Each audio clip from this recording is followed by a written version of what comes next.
Welcome to TY classes. आज हम पढ़ेंगे क्लास 8 का chapter 7 reaching the age of adolescence का एक टॉपिक है role of hormone in completing the life history of insect and frog.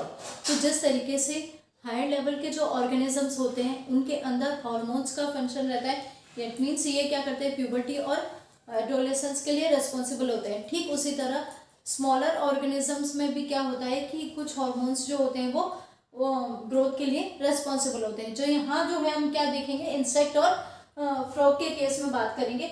जैसे इंसेक्ट है तो इंसेक्ट में क्या होता है कि मेटामॉर्फोसिस जो होता है वो क्या होता है, हार्मोन्स के थ्रू कंट्रोल होता है। अगर इंसेक्ट की बात करें तो क्या होता है, एक्टिसोन जो होता है एक हार्मोन होता है, वो क्या करता है, मोल्टिंग के लिए रेस्पॉन्सिबल होता है। इट मीन्स ये क्या करता है, मोल्टिंग यानी पिघलना। तो ये क्या होती है, जो इनिशियल स्टेज लार्वल स्टेज रहती है उसको भी क्या करता है, इंसेक्ट क्या करता है, इंसेक्ट के अंदर हार्मोन जो ये एक्टिसोन रहता है, ये हार्मोन क्या करता है, एक हायर स्टेज पे पहुंचाता है। तो इट मीन्स ये इंसेक्ट के अंदर क्या फंक्शन कर रहा है, डेवलपमेंट का भी काम कर रहा है। नेक्स्ट बात करते हैं, एक हार्मोन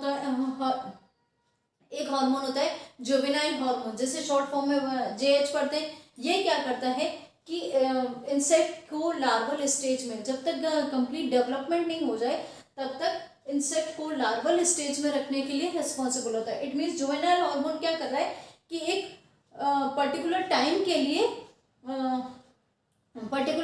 लिए क्या है, उसको लार्वल स्टेज में मेंटेन रखता है। फॉर एग्जांपल जैसे अगर नॉर्मली ह्यूमन बीइंग की बात करें तो 9 मंथ रहता है। आफ्टर 9 फॉर एग्जांपल अगर ह्यूमन बीइंग की बात करें तो गेस्टेशन पीरियड जो होता है वो 9 मंथ का होता है। अगर 9 मंथ से पहले होकर हो जाता है तो उसमें क्या होता है, बेबी में डिजीज होने के चांसेस रहते हैं, कॉम्प्लिकेटेड स्टेजेस रहती है।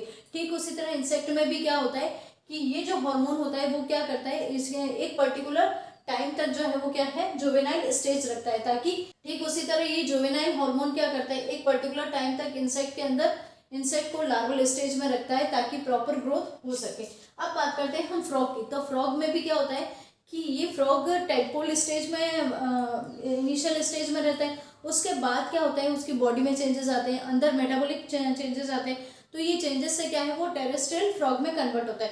तो ये जो कन्वर्जन है या टेडपोल से टेरेस्ट्रियल फ्रॉग की तरफ कन्वर्जन है, इस कन्वर्जन के लिए रेस्पॉन्सिबल होता है थायरोक्सिन हार्मोन।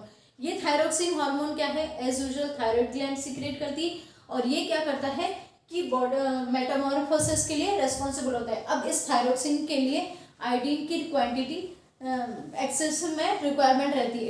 ये आयोडीन क्या करती है, थायरोक्सिन हार्मोन को स्टिमुलेट करती है ताकि क्या है, मेटामॉर्फोसिस प्रॉपर हो सके। तो ये तो बात हो गई इंसेक्ट में। Thank you.